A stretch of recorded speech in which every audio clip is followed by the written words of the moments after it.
Hello, hello, ladies and gentlemen. This is your girl Mitzi, and this is Mitzi. Let's think about it. Today, we are thinking about grandparenting on the spectrum. Yes, ladies and gentlemen, that is a thinker, and that is what we will be thinking about today. So, luckily, here I have Jen, who's going to be helping us think about this in a whole new light so that we can truly think about this. So, thank you so much, Jen, for coming on to my show, sharing your time, your perspective with me. You could be anywhere in the world right now, doing anything right now, but you are with me. So I truly appreciate this. So let's just dive right in. When you hear the words grandparenting on the spectrum, what does that make you think about? So that makes me think a lot about my own personal experiences because I am the grandma of a 7-year-old on the spectrum. And I am also a school principal at a school that specializes in providing support to kids on the spectrum who have autism. Oh wow, that's beautiful. So you really have an understanding of individuals on the spectrum. And I guess I have to first ask you, what is the misconception that a lot of people have with children who are on the spectrum? I think that people have the misconception that there's some kind of limit to what they can accomplish, or there's some kind of, and also that there's some kind of cure. Autism isn't something that we should want to cure. It's something that we need to support so that individuals with autism can reach their full potential. Yeah, I think that's a beautiful way to say it because people make it seem like it's like cancer. You know what I mean? Like it's a disease, you know what I mean? That's going to take them to their death. But it's like, it's not necessarily like that. It's just an obstacle that we see as an obstacle if we're not on the spectrum. But in reality, it's just them just living life normally. You know what I mean? They don't see anything different. They just know that they just move in a different manner. They operate in a different manner. They understand the world differently than how other people who aren't on the spectrum are. So I guess what made you realize that this was a direction that you wanted to go into, like principle wise, you know what I mean? In that. So I started out my career as a teacher, as an English teacher in a typical school with typical kids. And then I had the opportunity to move into special education and become an assistive technology coordinator. And what assistive technology does is it provides different technologies to individuals who have, certain limitations. Like, for example, I wear reading glasses. The fact that I need reading glasses doesn't indicate what my intelligence is. It just means that my eyes don't work so good. And so, Yeah. assistive technologies provide ways for people who have limitations with communication or with reading or with just about anything to be able to succeed with a little help. Yeah, exactly. Just a little help, a little nudge. No problem with that. Not Right. at all. I love that. And I think my next question is like, what's the best part of being a grandparent to your grandchild who's on the spectrum?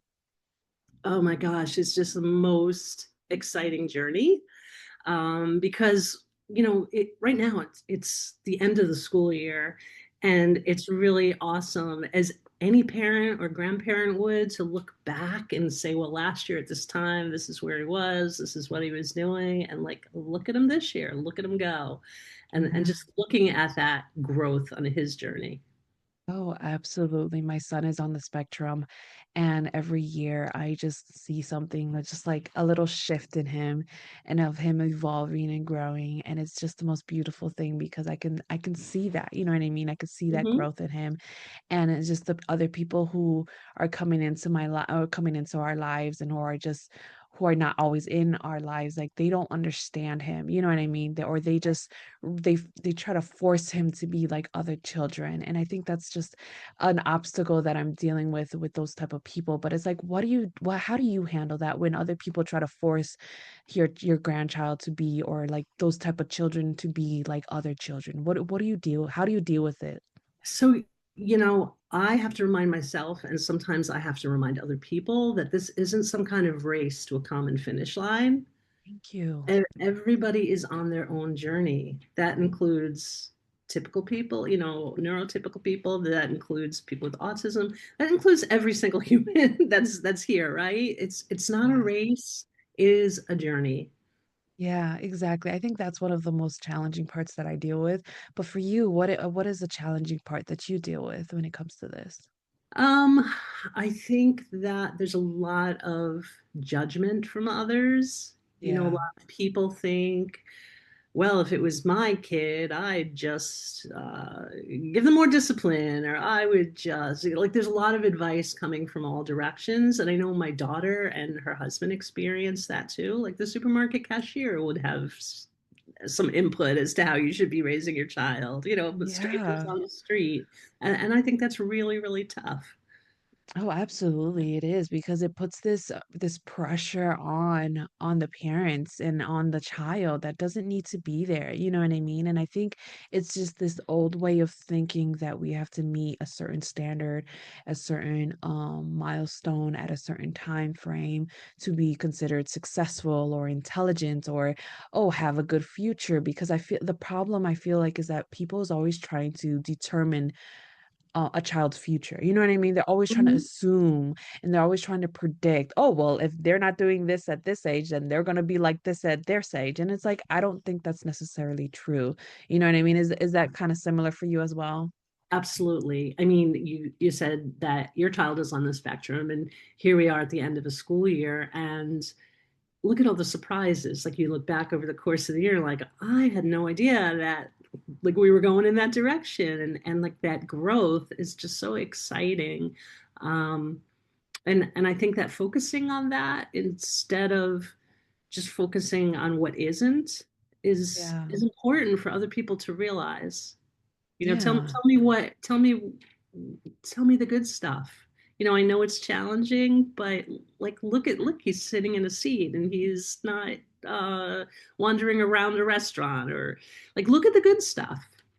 Yeah, exactly. And I think that's what people need to start focusing on is that when you have a child or you're exposed to a child that's on the spectrum, is just having that compassion, that empathy, and just recognizing that, you know what, they're not meant to be like regular neurotypical individuals who meet those milestones. They are supposed to move at their pace to remind other people who are on that neurotypical spectrum that it's okay to move at a slower pace, that it's okay to move at a pace that works for you. Because I feel like one thing that neurotypical people have an issue with is that they feel like they always have to get to the next goal, to the next goal, to the next goal. It's like always trying to meet something, you know what I mean, to make somebody else like, oh, satisfied. But it's never what they want. And it's not until that they're older that they realize that they can slow down. It's not until they're older that they realize, like, okay, I don't have to move at a certain pace.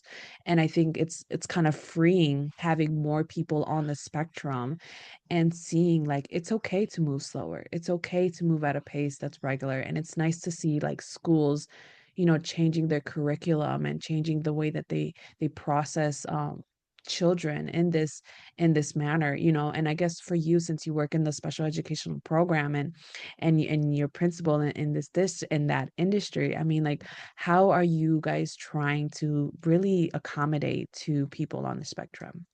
So the school that I am at, everyone's on the spectrum.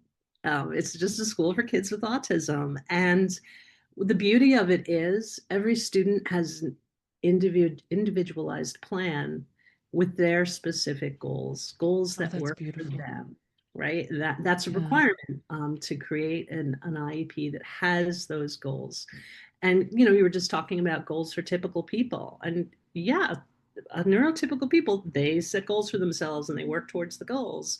Well, we just support our students in setting those goals, and then we work to support ways to get them to attain those goals. And maybe it won't happen this year, or maybe it'll happen very quickly, but they just need the support provided so that they can excel and achieve whatever they are capable of achieving. Yeah, yeah, I think that's beautiful that the way that you guys are doing it, making it very individualized, you know what I mean, making it feel that personalness so that parents can leave their child with you and not have this worry like, oh, are they going to beat my child because they're not doing it correctly or they're not doing it a certain way. You know what I mean? Like, I remember getting yelled at just because my letters didn't reach the certain lines. You know what I mean? So it was Mm-hmm, it was just sure. stressful. So it's just like I could only imagine like putting a person on the spectrum in that type of predicament, and the stress they would feel by not complying is just, oh my goodness, it's heartbreaking because it was heartbreaking for me. So it's like to know that you guys make it personalized, like as long as you do this, then okay, then we're happy. Is that basically how it is? Yeah, and the beauty of it is it's sort of like reverse engineering because there's something called the curb cut effect. And you know those curb cuts when you walk on the sidewalk and it like dips down? Yeah. Those are put there for wheelchairs, right? For wheelchairs to use the sidewalk and to go into the street and back up onto the sidewalk comfortably. But the curb Mhm. cut effect is something like that is put into place, and then other people benefit from it. So other people with shopping carts or people that have strollers might benefit from having that curb cut there. So, like you said, yes, schools are becoming more aware that everybody has different needs, and it started with people who have special needs, but really that should expand to everybody. Everybody has their own unique set of needs and Yes. challenges, and that is starting to be looked at by more and more schools. How can we support people, no matter what their goals are, no matter what they're struggling with? Yeah, exactly. It's just, I think we do need to start expanding and branching that out into the neurotypical way of individuals as well. Just allowing just everyone to know that you are in an individual, you know what I mean? You are not Mhm. made as everyone else. And I think that's something that is something that people can really take advantage of, is just knowing that you are made perfect as you are. So everybody that you come across with in your life, you should think of them as perfect as they are as well, because they are who they are. You know what I mean? Right. And I think people who are on the spectrum, they really put life in a different perspective. You know what I mean? They help you Mhm. see life differently. Mhm. So I guess I have to ask you, I mean, do you have a moment with your grandchild that just lives rent free in your mind, that you cherish? Oh my gosh, so many, so many. But I always think about that first time that he said hi, Grandma.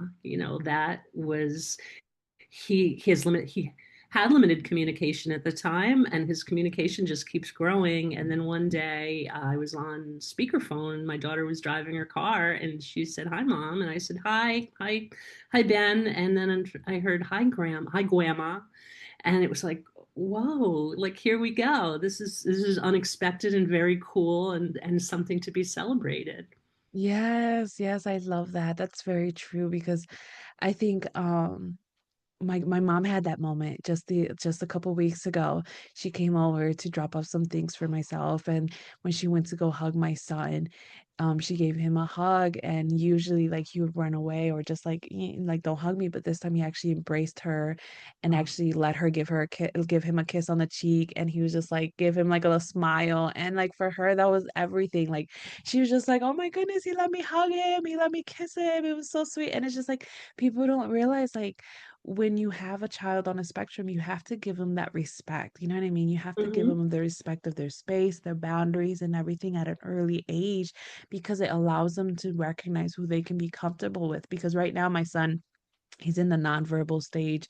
So when he talks, it's like, and like he says little things, and it's like sometimes I could just read his mind, because I already know what he wants, and his Sure. little routines and things. But for people who have come in and they don't know, and they have those little glimpses of moments, it's beautiful because it just shows that I'm doing the right thing by being patient with him, by to treating him the way that he needs to be treated. Because when he interacts with other people, he interacts with them now in a more loving, more like affectionate manner that before he really was very like distant with. So it's very nice to see that. And it's like It it's is. only if like you have somebody on the spectrum that you're surrounded by daily that you really have that appreciation for. You know what I mean? So Yeah. to have you on my show was really nice because it was just like, huh.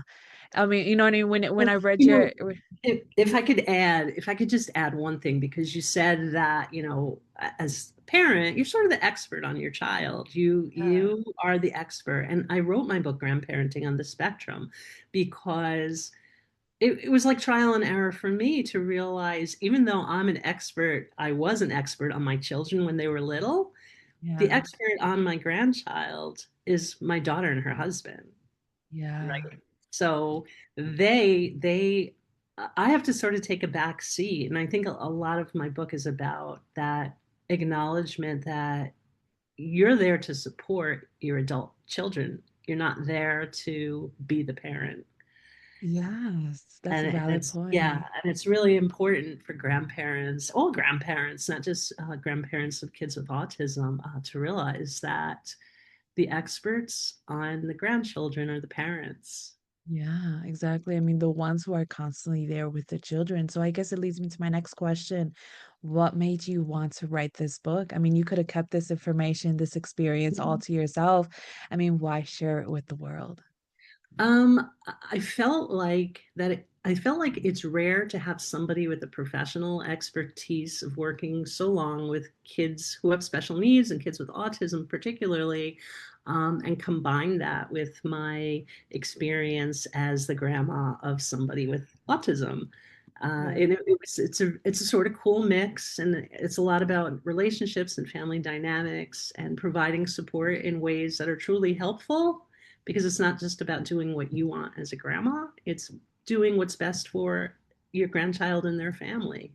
Yeah, yeah, most definitely. So I'm pretty sure you had moments where it's like you had to reframe yourself from going about you handling your grandchildren the way that you handled your children when they were young. Is that right? Absolutely. Yeah. Absolutely. I mean, and how, When my kids were little, I had the final say. I was mom, and I knew what was good for them. But I can't take that approach with my grandson, because really I yeah, have to always defer to my daughter and her husband, because they're the parents. It's sometimes it's yeah. hard for grandparents to realize that. Yeah, yeah, but I think you touch on it beautifully because I think a lot of grandparents need that reminder that you are no longer inside the home. You know what I mean? You're not the one that's doing the raising. You're not the one that has to deal with everything of the day in and out. You come in and you come and go. You know what I mean? As you Right. please. You know what I mean? Unless you literally live in the Don't home. live You know there. what I mean? Yeah. You know, like then it's different. But at the same time, it's like you will always be the grandparent. You are not the actual parent. You know what I mean? You did Right. your time. You know what I mean? Even You though had once, that moment. Mitzi, once in a while, you do go like, like, maybe you want to step in and say, well, but you really should do this or that. But you have to refrain from doing that, or you have to frame it in a way that's a supportive suggestion versus like, Yes. you're doing it wrong and this is what you need to do. Yes, because those words are so harsh, you know what I mean? Because as a parent, I mean, we're trying the best as we can Right. with the understanding and the materials that we know, you know what I mean? And we're trying Mhm. to do things differently. We're trying to move differently. But then it's like when you put it in the form of like when you reframe the words and you do suggestions where it doesn't feel like, oh, you're condoning them or you know what I mean? You're being rude to them, you know, to the parent. Like it really shifts the parent's perspective, you know, because sometimes my mom has these moments where it's like, or my dad has these moments where it's like, oh, it's black and white. You know what I mean? You're doing it wrong. And it's like, Right. no, I'm going to reject everything that you're saying because you're coming at me full throttle and I don't need any of that. And neither does my son. But then when they come at me in a certain way that's more gentle and more of like a suggestion, then it's like, okay, then I can consider it. You know, so yes, most definitely those type of approaches really does help the parent because it's like we want the help, we want the information that you have that obviously that we don't have because obviously you lived before us and you've experienced this before us. But at the same time, you have to respect that I want to do things a certain way. So yes, I love that you also bring that in. So I guess my next question is, what are three things you're grateful for in this world? Oh my gosh, I'm grateful for so much. I am grateful for family. I'm so grateful, for my grandson and my daughter and my son and everything, my husband. I am grateful that right now I am about a block away from the beach at my house. And I'm just grateful for the ability to be healthy and able to go outside and enjoy this lovely weather. And I am also grateful for the place where I work, because I work with the smartest, most amazing people at my school and in Northern New Jersey, Epic School. And I'm very, very grateful for the support that they give to our students and to each other. And so there you Yeah. have it. I love it. I love it. See, that's great. See, this is a great conversation. I really hope that people can really resonate with this topic, especially for those grandparents out there, because a lot of grandparents are now dealing with this. You know, you're Mhm. not the only one. My parents are not the only one. So it's like it's becoming so much more greater than what we even know. And there's so many parents that are so silent still with not even having their child be tested to be on the spectrum, you know what I mean? Or just they just avoid because it's still a taboo in their eyes. And what would you say to those people who still have this taboo stigma of autism and just being diagnosed with it? I would say that get diagnosed as early as you suspect there might be an issue, because the more support that is provided in the form of, appropriate education and OT, PT, speech, all of those supports, putting them in place as early as possible will allow your child to just succeed and become, a functioning, active member of society in whatever capacity that looks like, however that looks. But Yeah. they need that chance. They need that chance, and they need those supports. Absolutely, they sure do. And it's sad to say that the time is catching up to us. But what can be some lasting words of wisdom that you can leave us off with to keep on thinking? Even though, let's be honest, this whole entire conversation, you really truly brought some great advice for us to think on. But what can be some lasting words to keep on thinking? I think I would just suggest that grandparents in particular listen a lot, listen more than talk, and listen to what is needed and try to provide what is needed as best as they can. And I welcome anyone to go on Amazon or Barnes and Noble and purchase my book, Grandparenting on the Spectrum: A Journey from Both Sides of the Desk. Yes, ladies and gentlemen, there you go. That's the goodness that we have to offer to you today. Hopefully, this brings some light into this topic, and hopefully, this brings some like a sense of direction for those grandparents out there who are listening and who want to be more involved and who want to really take that initiative to do something different than what they're used to. You know what I mean? I applaud you for even just tuning in and listening and having that desire within to do something about it, you know. So please check her out. I have her lovely photo on my website. Just bloop, click right there. If you're already on the website, it goes directly to hers so that you can obviously continue on thinking with all the great content that she has to share with the world. And if you're listening in audio or if you're on YouTube, look in the description and you have access to her website so that you can continue on thinking. So, with that being said, bye.